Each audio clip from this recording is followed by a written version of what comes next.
Welcome to another episode of Hollywood Kitchen. Summer is in full swing, and so is a very exciting new exhibit about to open at the Hollywood Heritage Museum, where I am at today with the curators, Angie Schneider and Darren Barnes. And we have a very special guest, someone new to the Hollywood Kitchen universe, Deanna Wilkes, coming to us all the way from New Jersey. And she has loaned several pieces of her Dorothy Lamour collection for this new exciting exhibit called Ladies of Paramount, which opens July 5th. July 5th. Yeah. So, Deanne, welcome to Hollywood Kitchen. Thank you so much for having me. I'm so thrilled and I'm honored to have been able to donate or loan rather some of my items to this fabulous museum. It's the perfect place to showcase Dottie and I hope people enjoy it. Well, Yeah, thank thank you. you. We're excited to have you today. So, before we dig into the food, and we are about to, tell us, for those watching who may not know anything about Dorothy Lamour, let's talk about the Dorothy Lamour 101. Who was she and why she was so famous? Okay, so Dorothy Lamour was most famous for, I think, her road pictures, specifically her sarong image. Even though she only wore the sarong, I believe it was six out of over 50 pictures. That's what she was known for. She was the symbol for that. Um, she felt she was very typecast, obviously. She did some dramatic roles, but even before her Paramount days, she was actually a radio star and she sang for Herbie K's orchestra. I don't know if many people know that. So she had no formal training. She just went right into auditioning, which her audition was very bad for Herbie K, and she doesn't know why she got the job, but she did. Um, so she started off as Herbie K's lead singer. She went on to having her own NBC radio program called Dreamer of Songs, and she eventually got a screen test with Jack Votion for Paramount, and the rest was history. Another fun fact about Dottie, which I think most people know, was she was very influential during World War II for the war effort. She sold over 300 million bonds. Um, $300 million rather in war bonds. And she was very proud of that. She was very much an American. She cared a lot about her country and she wanted to just do something to help. I think that's like the shortest 101 I can give you, but I know later when we talk, we can explore more about her. Absolutely. Well, I wanted to get to the recipe for a very specific reason. It is about Mhm. pajamas. And Yep. sent me a lot of recipes, which, by the way, I'm going to be making a lot of them, so this is far from over. But one I wanted to make today, because it's summer, I thought it would be great, is Dorothy Lamour's strawberry ice cream. And it comes from a book called Favorite Foods of Famous Stars from 1937 by a woman named Fanny Sniff. I Mhm. kid you not, that was her name. My name's Carrie Yes. Bickle, so yeah. Anyway, and a lot of these star recipes, as we know, they're a little dicey, and sometimes you have to do a heck of a lot to make them palatable today. This one was perfect and needed no adjustments. So I made it at home because obviously we're in a museum. But this is Dorothy Lamour's strawberry ice cream. I made it from scratch. I pureed a bunch of strawberries. I used whipping cream. I didn't do a ton of sugar because I think it doesn't need as much. I think they'll just a little goes a long way. But and then in this case, Dorothy probably didn't have a Cuisinart ice cream maker at the time, but that's what I used to make this. And it's really delicious. This is a perfect summer treat. So, Darren and Angie, and then I'm gonna have mine too. So, Chris, do you want your ice cream? That So, looks incredible. should we do a toast to Dorothy Lamour and her film legacy? Sorry you don't have any, Deanna. Deanna, That's okay. I'm a little jealous. if I could like transport some through the I know. screen. I'll just like reach out and grab it. It's okay. Via email and phone call, it's actually really nice to meet you. I know. I feel like we've talked so much and I finally get to see you, well, virtually at least.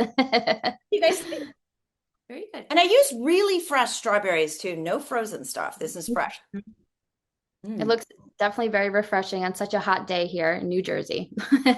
Here. Yeah, you have the heat wave on the East Coast right now. Oh, yes.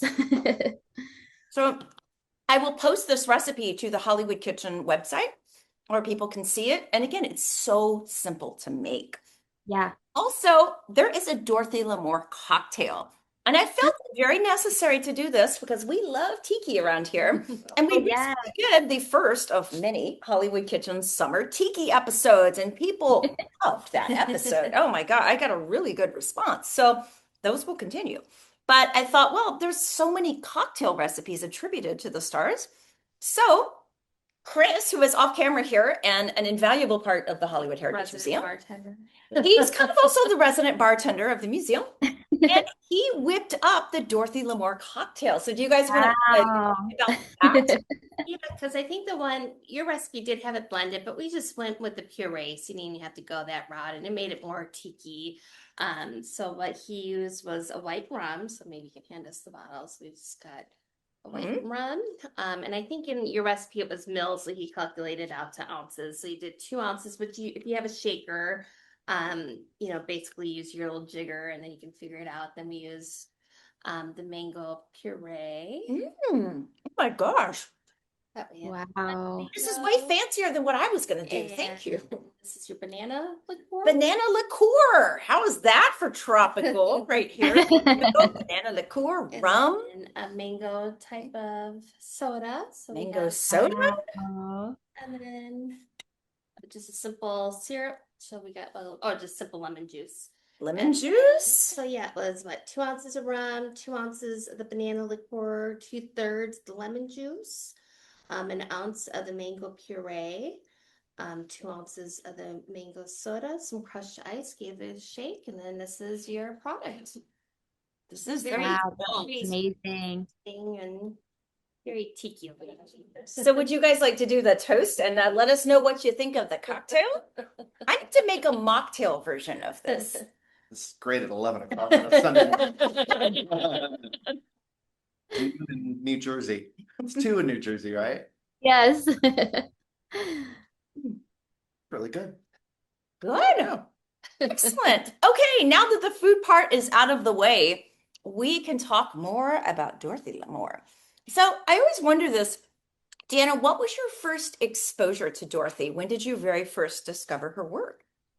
So I first had my first introduction to Dorothy when I was in undergrad. I attended Montclair State University, and my minor was film studies. I had the most amazing professor who I need to shout out. He just retired this year, Professor Art Simon. I took all of his classes because they all focus on classic Hollywood. My favorite was Hollywood in World War II. And the first movie that I saw of Dottie was Caught in the Draft with Bob Hope. It came out in 1941. It's very different, I think, from a lot of her other movies, which I'm glad that that was my first exposure to her because it had nothing to do with the sarong, nothing to do with, exotic tropical places. When she came on screen, I was very intrigued by her because at the time I was very much into like Marilyn Monroe, Rita Hayworth, and she was just so different to me. And I wondered why I had never heard about her before. So she really piqued my interest. And I had very little resources to really learn about her. What I started with was her autobiography because no one has ever written a biography about her. So this is like my Bible. This is all I have. After that, I started delving more into like newspaper articles and vintage magazines. And then throughout the few years of me doing that, I ended up collecting mostly just like original vintage photographs because a lot of that helped me rather like build her life story and learn more about her. And that's when I created my Dottie Lamour Instagram and Facebook accounts. And throughout that whole journey, I've been doing that for over 8 years now, but I would say, I don't remember how long ago it was, maybe, I'll say maybe 5 or 6 years ago, I randomly found her son on Facebook. I don't know why or how, but I did.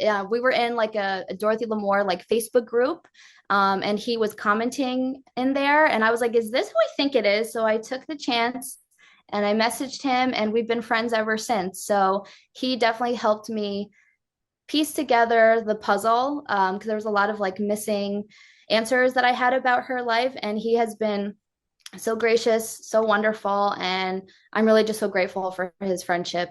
He gifted me a lot of the items that I ended up loaning to the museum as well. So He's very excited that his mom is getting some more attention over the last couple of years. I think the biggest thing for him is growing up, I think he felt very shy and he didn't really want to talk about his mom, especially after she passed away.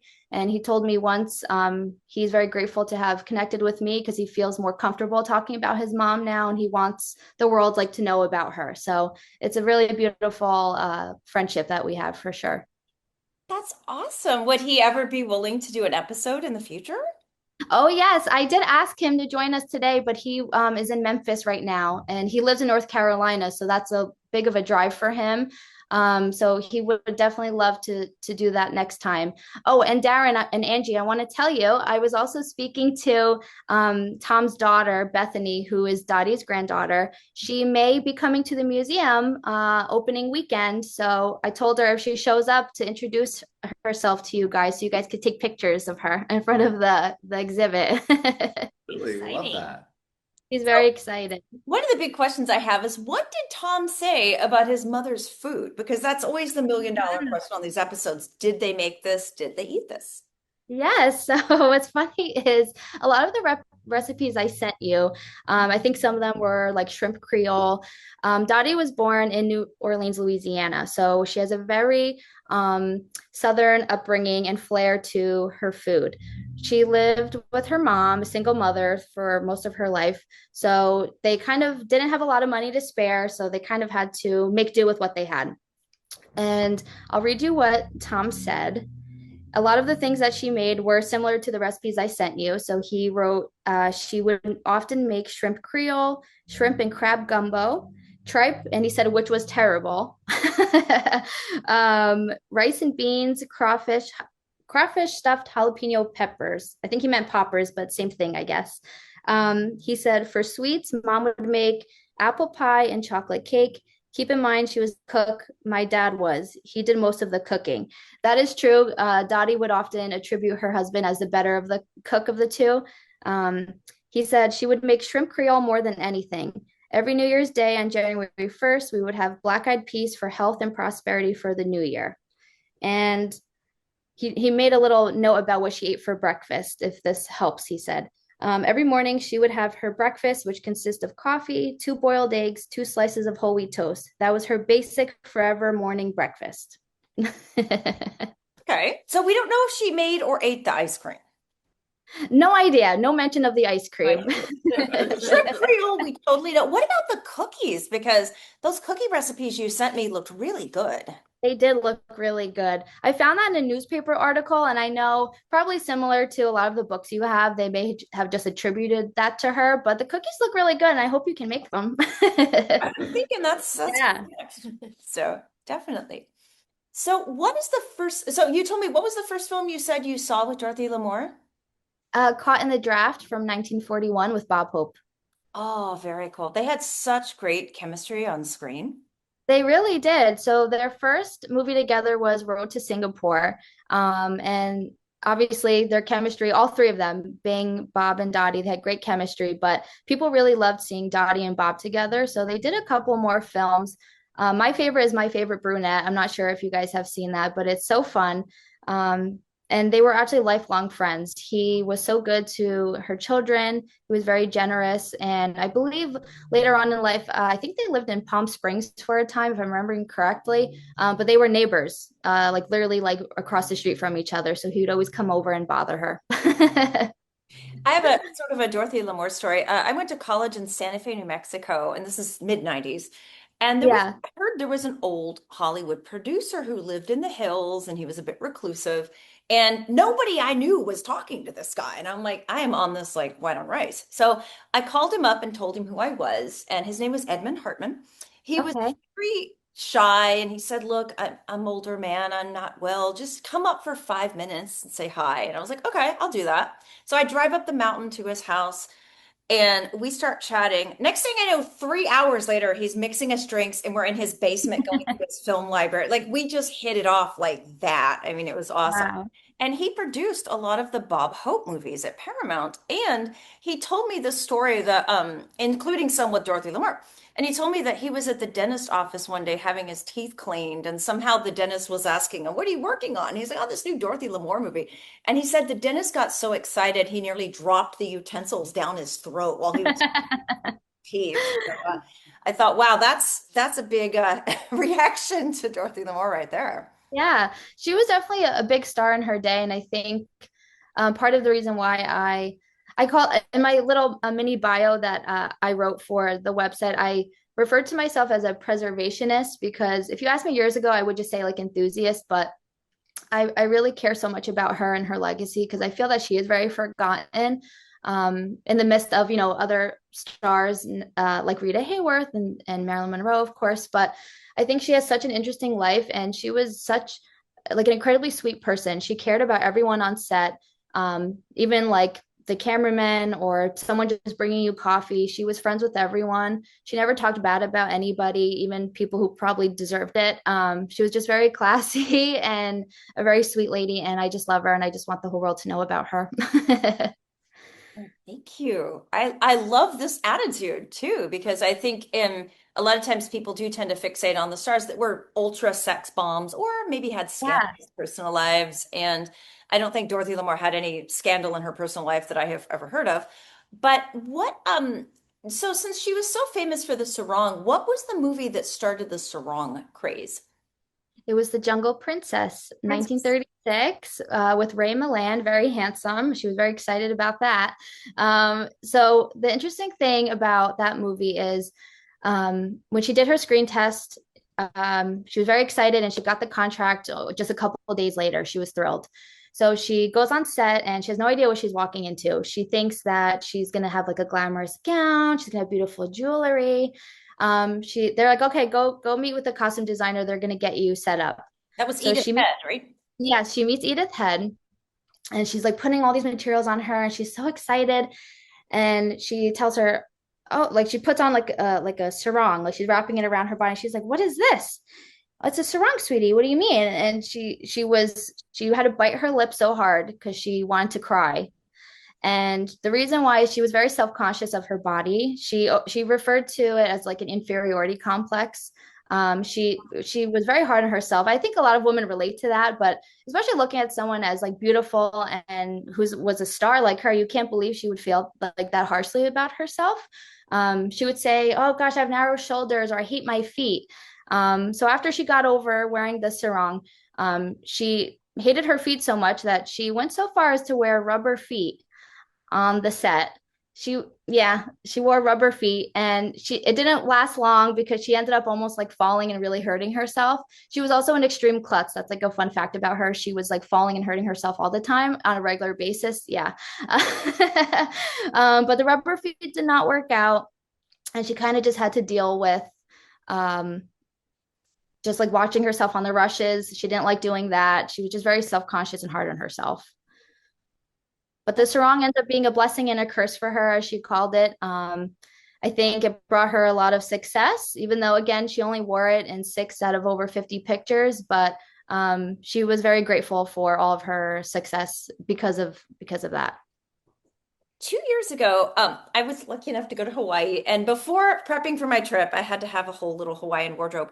I searched aggressively for a vintage song. Either A, I could not find one, or B, when I found them, they were 800 to 1,000 something dollars. Oh my gosh. I credit Dorothy Lamour with putting that on the map, and it has stayed on the fashion map 100.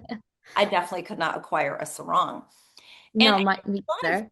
classic Hollywood performers, they were stereotyped like that. Like once they did one Yeah. thing really well, people couldn't see beyond that one thing for quite Yeah. a number of them. That seemed to be a pretty common problem for many. Yeah. And it's interesting because she did do like some dramatic parts, like Johnny Apollo was one.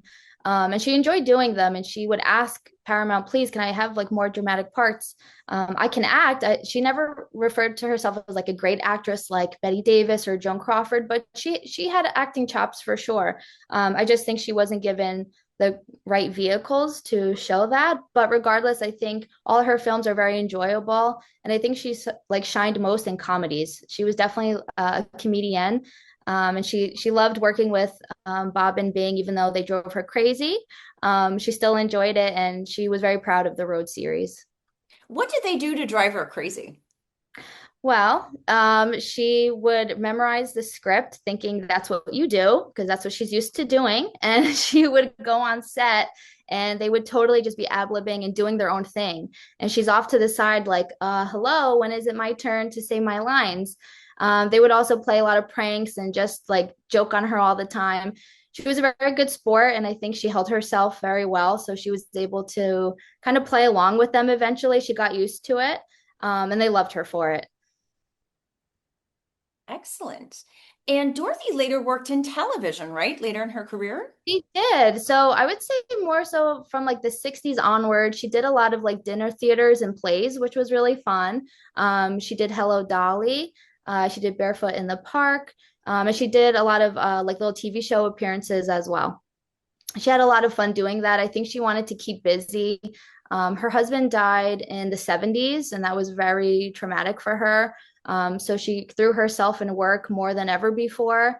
And she kept herself occupied by doing that and by loving her little Scottish terriers. Those are what gave her great joy and like a new purpose to her life.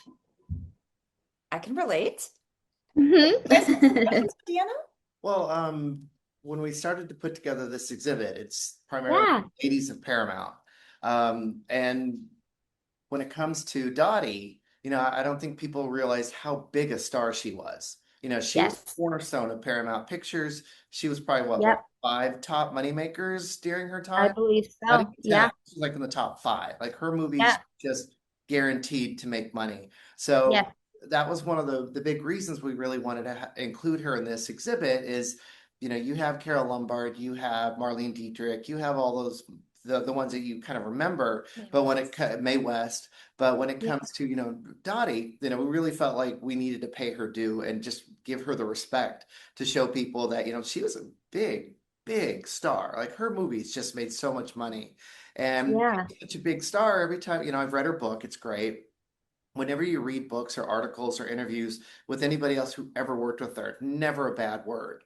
Uh, Right? you know, Exactly. I don't know if you've ever read like Betty Hutton's autobiography, but even No, her, I haven't. yeah, like they threw each other baby showers. Like, Yes. they were competitors, they were kind of at the same level. So when you've got stars who are at the same level, at the same studio, and they're throwing each other baby showers and, being mothers and friends outside of this, and they just really had each other's back. So the Yeah. other stars that were on the spectrum with her, it's just, just super nice lady, so on top of being such a big movie star.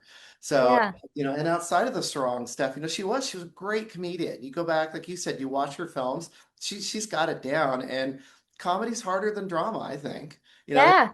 Most people can, what is it, an onion can make you cry, but what actually makes you laugh? So Dying's easy, comedy's yeah, hard. Yeah. so she really, and she's stunning. You just go back through those photos Yes. and just a real and stunning and beautiful and just kind of a movie star, but not that typical movie star. So I could see why what your appeal is. So I was fortunate enough to be introduced to you. I was so excited because we do have one sarong that another collector had loaned us. So to actually Yeah. personally own pieces and to get a little glimpse into her life, and so what we're trying to do a little bit here is just point out to people Humans. that they're humans. They were humans. Yeah. I Yeah. kind of forget that they really were humans. And Multidimensional and yeah, so and you were kind enough to loan us, her driver's license, her, her personally owned Bible, to show how Yeah. religious she was, like all this great stuff. So it just really sort of brings it home. And we're hoping with these exhibits and having Dottie in this one that we get to introduce her to new people, and we want people to come in and see the exhibit and then go home and look at her films. Yes, that's my goal too. And I think kind of what I was saying before, like the biggest reason why I do this is to show the person or the woman behind like the stardom. Of course, I want people to know that yes, she was like one of the biggest stars of her time, but there's so much more to her. I think she is just such a fascinating woman. She had a beautiful life. Not to say it didn't have its hardships, it did. She grew up very poor. She lived with her single mom. Her dad died in an airplane crash. They were estranged from him, but they found out many years later when she was an adult that he died tragically. So that was very upsetting. She worked very hard to get to where she was in her stardom. And I'm so like proud of like the life that she built for herself, and her son and her grandchildren are so proud and they love her, and they're so excited that you guys are having her at your museum. I really hope Bethany can come see you guys, and she's gonna love it. I think she might cry a little bit. We absolutely love that. So, down the road, we'd love to do, I don't think anybody's ever actually done a Dorothy Lamour program. So Yeah, it'd be great in the next couple of years whenever we can get everybody in the same room together on the same coast at the same time yes, and actually do, clips and bring Maybe in some people home to do footage or it. And something. if there's any home movies, anything to really just do, or, we're really trying to bring these talent to the forefront a little bit more and just, again, humanize them and show people they were real. And yeah. Dottie in particular, I have an affinity for Betty Hutton. There's a few others where, people just don't give them the love that, and just remember what big stars they were in their time. I agree. Hey, Darren and Angie and the whole team here at the museum, they work so hard. And you guys are like Indiana Jones. They're like scouring archives, traveling to Palm Springs, San Francisco to like procure items to show people. And they really dig deep and work very hard to bring us this stuff. And I never Yeah. take that for granted. I am always eternally grateful on my hands and knees for the work that you do. Yeah, thank Thank you. you. Well, we're shameless I about know. it. So we ask everybody that comes through the door, do you have anything? So I know before you guys mentioned Carol Lombard.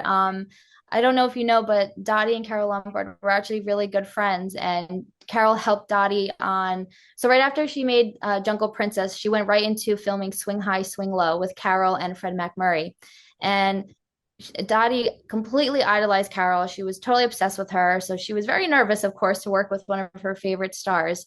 And Carol was so gracious to her. She was purposely blowing her lines because Dottie was so nervous she couldn't get a word out. So she did it to calm her down. And one day in conversation, they were just talking about like Carol's dressing room, and Dottie said, "Oh, I love this so much. I wish I could have one just like this someday." Shortly after, Carol did leave Paramount, and she gifted her dressing room to Dottie. And she was gutted when Carol tragically passed away, but she never forgot how kind and generous she was. And I think Carol's personality and demeanor really had an effect on Dottie because she ended up using those same little tricks, like blowing her lines for like newer stars to make them feel comfortable too. Oh, that's such a cool story. I love that. And we do Mhm. have Carol Lombard Oh, items yeah. in the collection Yeah. as well. Carol pretty much ended up taking up a whole wall. Oh, Oh, wow. I love that. I mean, we've been fortunate enough. This is our fifth exhibit Yeah. now. We really wanted to keep it local, and we've had such great response from collectors like you that want to be a part of it. So we have things coming from Texas, New Jersey, San Diego, Yeah. all up and down the coast, and pretty much all across the country. We're getting more and more collectors that are wanting to Oh, wow. participate, and we see the excitement that you get, and as collectors ourselves, we never get to show this stuff off unless somebody comes over to our house. Never. Photos of it on our Facebook pages or Instagram pages. So Yeah, we'll be able to share it with the world for this little window of time. And bigger institutions, Ignore, go right past them. the Academy, God love them, that they want yeah, it's led from Rosebud. They're right. really that interested in like the personally owned items of Dorothy Lamour. So you could come in and actually just see like how small she is and what she would have coveted and what she held. And even, you've given us that one of her little plates, and it's sort of like, Yeah. what her taste was like. You got a little tiny glimpse of like looking at her home, like this is what she would have eaten off of. So, we feel really fortunate that collectors like you are generous enough to share this with us. And we're excited that we're giving you the platform to be able to show it to the world. So thank you. Oh my gosh, please, it's my pleasure, and I'm so honored. I think I sent you guys nearly like everything I had besides like a couple of things, like something I couldn't send you. I have it over here if you want me to show it. It's her like wedding cake topper. But it's just too delicate. I was like, no way, that's like gonna fall apart. But everything else, I was so happy to send. And I really love too that you have pieces from other Dorothy Lamour collectors because I don't know of them. I feel like sometimes it's just me. So I love that there's other pieces, like the sarongs and the costumes. Because I only have that robe from Road to Hong Kong that's behind you. So it's really cool that you guys got like real, like, the sarongs. That's like her biggest thing. So Yeah. super cool. Well, did you want to talk about some of the pieces that we've got Would you here? be comfortable narrating a little show and tell? Yeah, and how you. Oh, sure. I love to.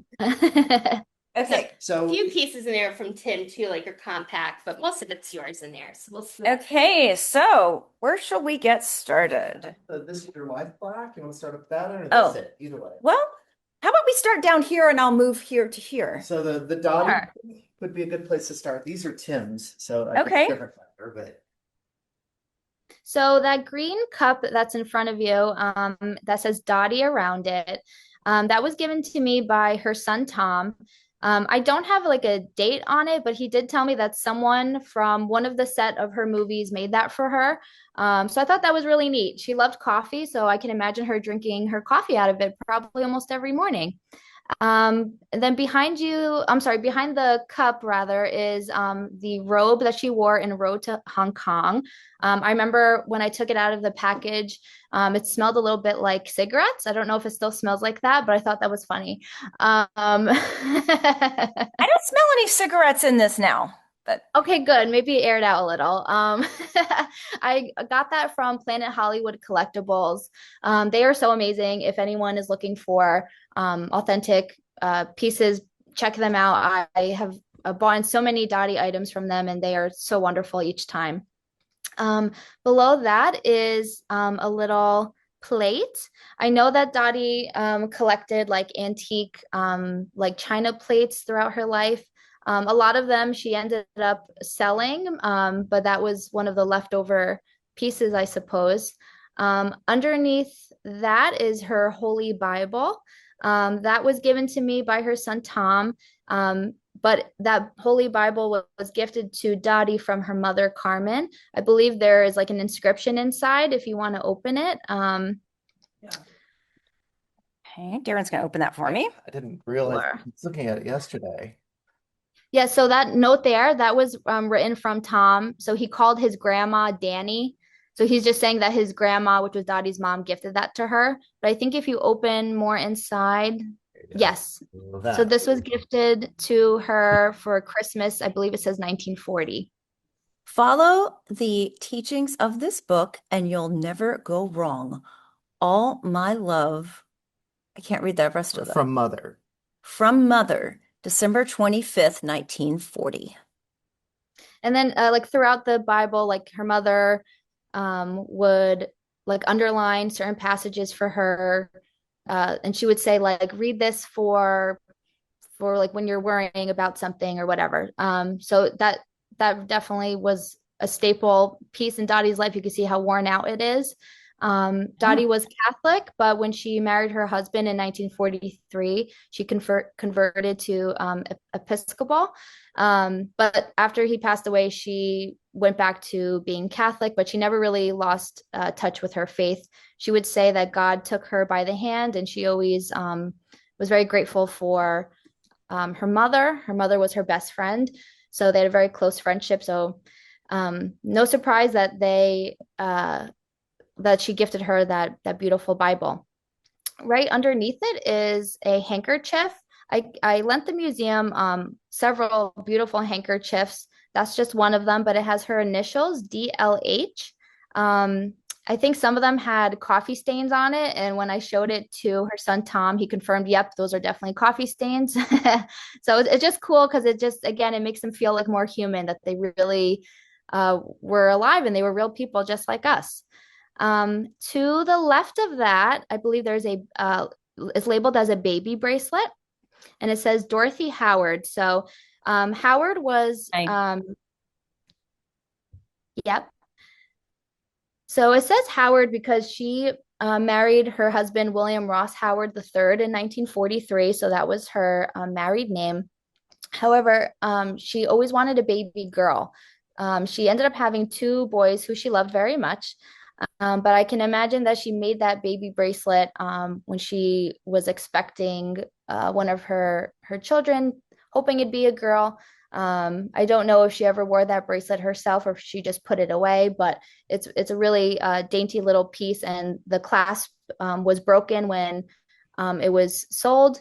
But it's a beautiful little baby bracelet. Okay, we have her, what looks like her driver's license here. Yeah, so it's interesting because I believe it's signed. I don't know if it's signed on the back, I don't remember, but I believe it's twice signed. So you can see her signature twice on the front. She had to change her name to Lamour because after she divorced Herbie K, on the back you could see it says change name divorce, Dorothy Lamour K. His last name was Kallmeyer, but he went by Herbie K. So she had to change it to Dorothy Lamour. Okay. And what was the plaque from the gentleman of the press?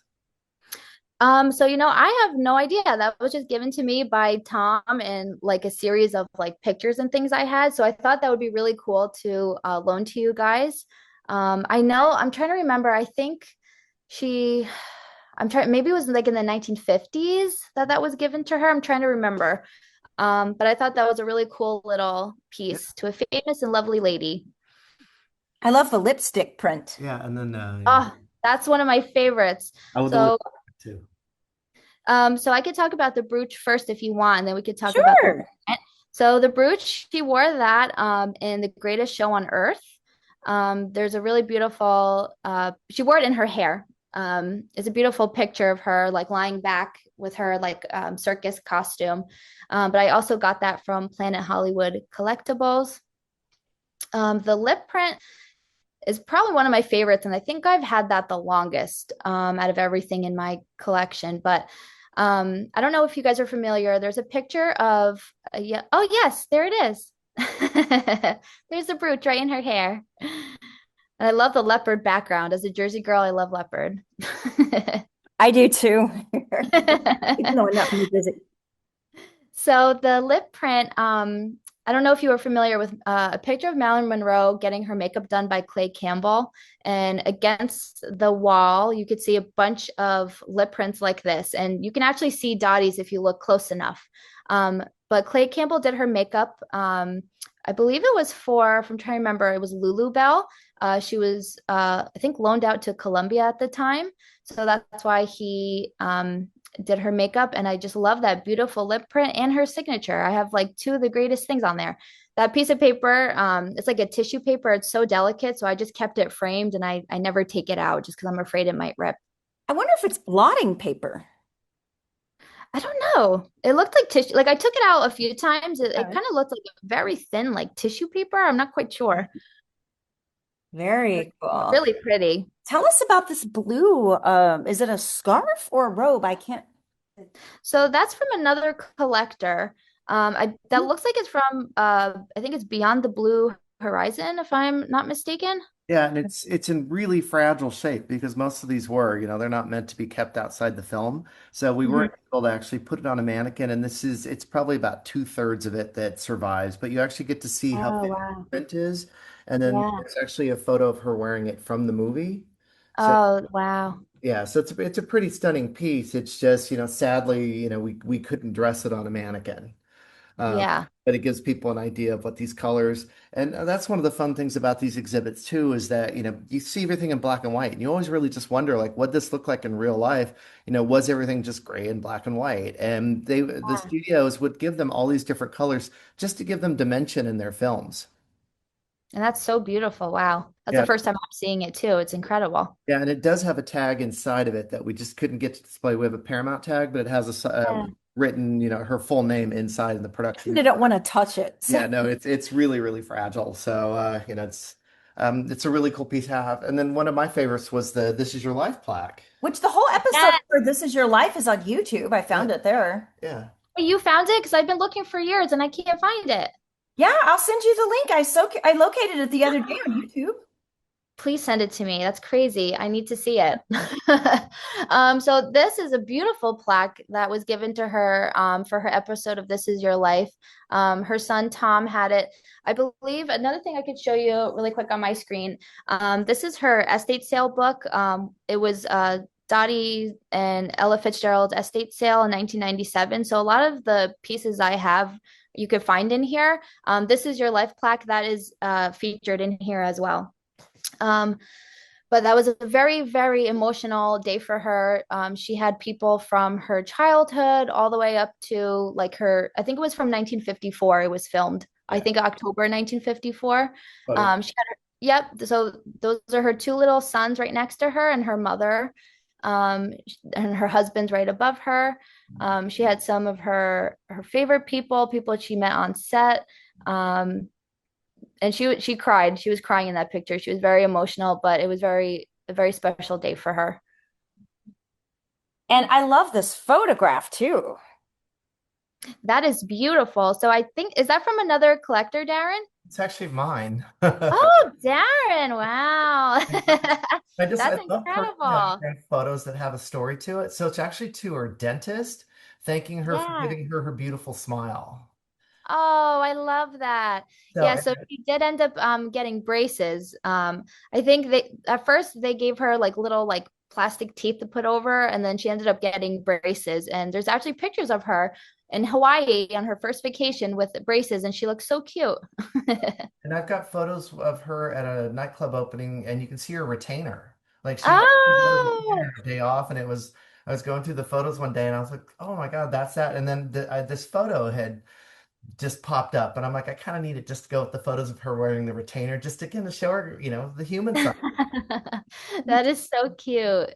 Oh yeah, and And then then Darren, I think in the pictures I gave you guys, there's one that she wrote like an inscription to her mom. I don't know if you have it out if Yeah, you wanted to show it. we put the domes on these. They're gonna be hanging on the back. So Oh, very cool. so you can actually see it without the glare thing. Posters really quickly. Those are beautiful. And I'm trying to. Okay, so we've got a is this looks a little bit bigger than a lobby card. Yeah, she. Half. Yeah. Aha, that's why. Okay. Wow. Here. And we have the half sheets of Aloma of the South Seas. Very pretty. By the way, we talked about tiki-friendly movies on the Tiki episode recently, and frankly, a lot of Dorothy Lamour's movies are very tiki summer friendly. Oh, for sure. And you're emulating it right now with your beautiful, beautiful dress. Trying to. Okay, we're going to very quickly give you a glimpse of the sarong. We're just trying to give you a sneak peek because we don't want to reveal the whole collection, of course, and everything. But And it's not done back here in the corner, but you can at least show. okay. All right, here's a photo of Dorothy wearing the sarong. All right, and here it is. Oh, I think it's frozen on my end. You don't have much internet back here. Oh, I see sorry, it the now. internet's kind Sorry, of. it was frozen for a second. We got a glimpse. We got a glimpse. The internet's not very strong in this particular part of the That's meeting. okay. It was a glimpse. Yeah, well, we don't want to give away the whole farm. We want to just give people a glimpse of what they can expect. So why don't I check my Facebook Yes. page and see if we're getting any questions from the audience here? Sure. Okay, let's see. Because I love to interact with people and answer questions if they roll in. And Oh, I hope there's questions. That would be lovely. okay. Meg McSweeney says, late in life, Dorothy leaned into the whole sarong thing, appearing in dinner theater and stock productions of South Pacific as Bloody Mary. A friend of mine was in one of those with her and said she was delightful with a great sense of humor about her image. Yes. That's what I love about doing some of these live because you never know what people are going to say or what the connections might be. Elena Mina says, I heard she had a famous piano.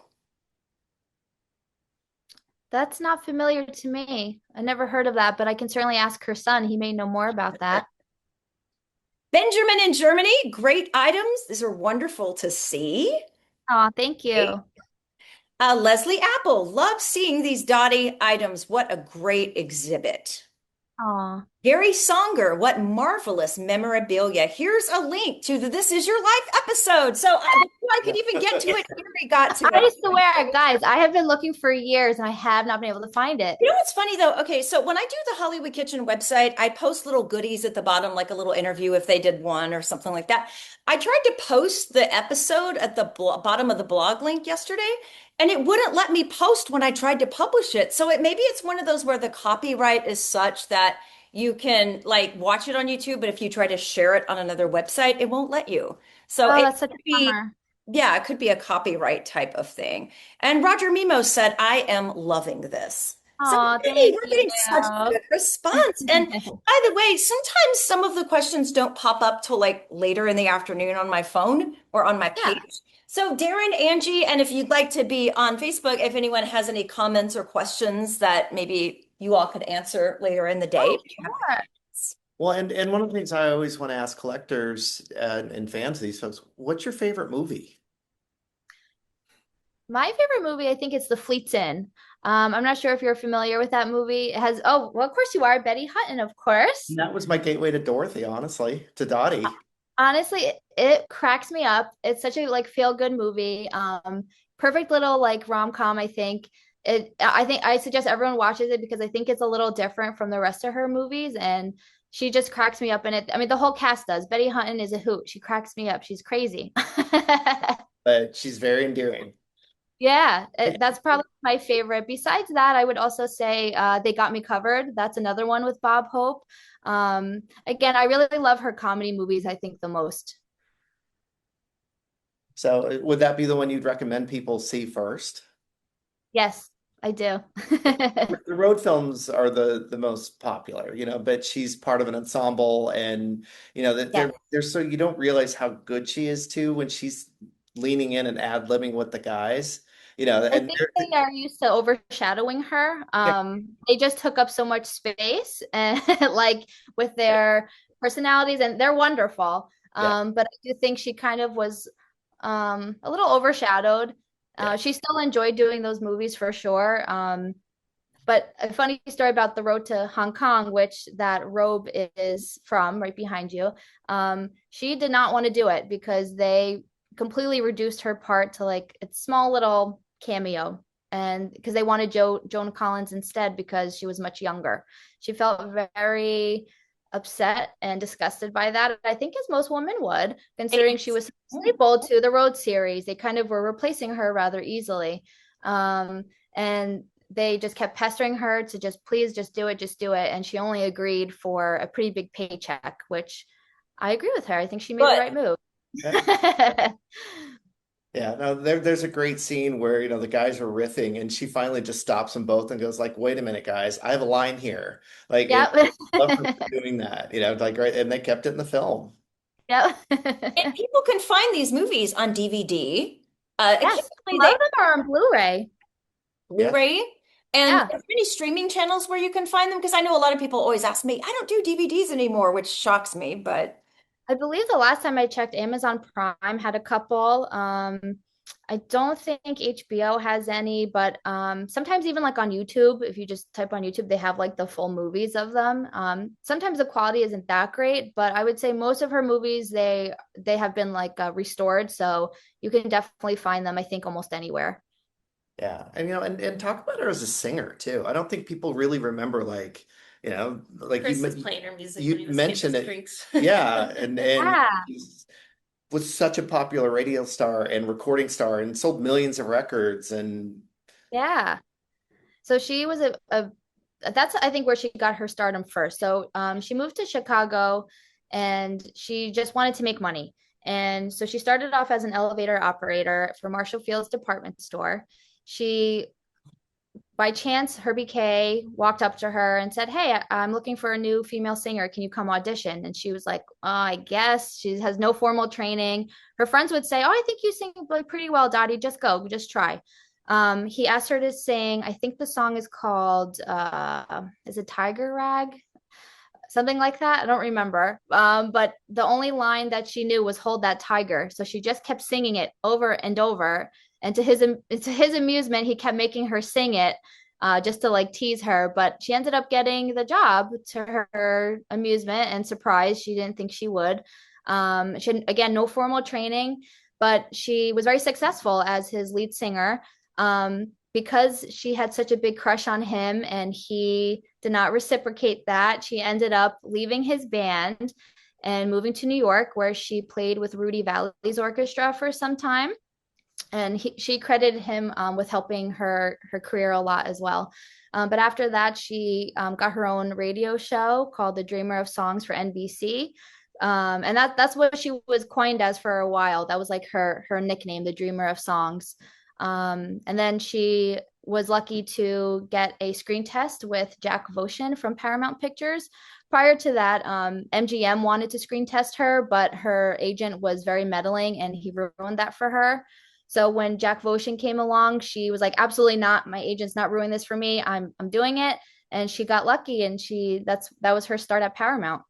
But she sang in a lot of her movies. You can find her songs on Spotify, on Apple Music. I think I have a CD that actually just came out earlier this year. If you type it in on Amazon, there's a beautiful CD that has some like rare recordings on there. So I listen to that in my car sometimes. But she had such a beautiful and I think very unique voice. It's very sultry. That's how I would describe her. And I think people should look up her radio shows too. They're all over YouTube, but she's so good. She is so good and so funny. She had like a series of different radio shows. And there's so many guest stars on there. Um, oh gosh, I think one of my favorite is with Jimmy.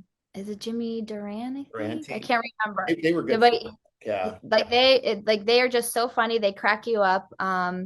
You can find them on YouTube. I think there's like old time radios. That's like a website you can look on there.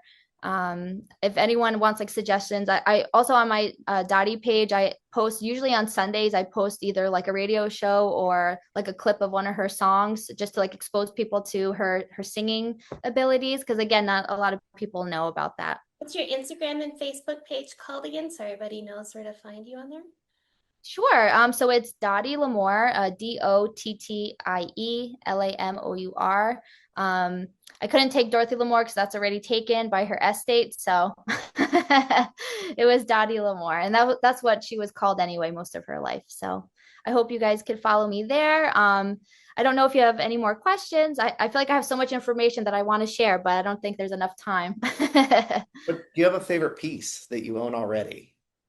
My favorite piece, I think my favorite piece is actually the handkerchiefs. Specifically, it's the bright red one that says L'amour toujours on it. Okay. I love that because it's a play on words of her name, but also her nickname from that phrase was Touji. Mitch Leeson, the director who she worked with several times, was one of her best friends, and he would call her Touji. And I thought that's just so cute. So it always reminds me of that. That's great. And is there a dream piece? Is there something you would really covet? Yes. So like I love this. This is like I look at this probably too much and I'm like, oh, what do I want? What do I want? I think I saw there's a picture in here that has like her eyeglasses. And like she had several like different like really cool unique pairs. So I don't know. I don't know why. I wouldn't even wear them. I just want her eyeglasses. I think they're pretty. Any questions from Good for now, but honestly, there's so many awesome recipes you sent me, so we're definitely going to be revisiting Dottie again and again. So stay tuned because this is definitely not over. Okay. Yes, I would love to come back again for another like recipe episode for sure. We'd love that because there's a lot of really good ones out there. We'd love to meet Tom. Yes, yes, he'd love Great. to meet you guys too. Well, thank you so much for joining us. Thank you for And loaning it. Yes, absolutely. yes, Thank and you. HollywoodHeritage.org for more information. The new exhibit, Ladies of Paramount, opens July 5th, and it's going to be fantastic. So we are very excited and we hope you can make it. Hey. Well, thank you so much and keep watching. And I do have a Patreon. All proceeds go to help buy groceries and test recipes. And thank you so much to everybody who watches. This is so much fun, and I'm so grateful. So please stay tuned for more food, fun, and film history from Hollywood Kitchen.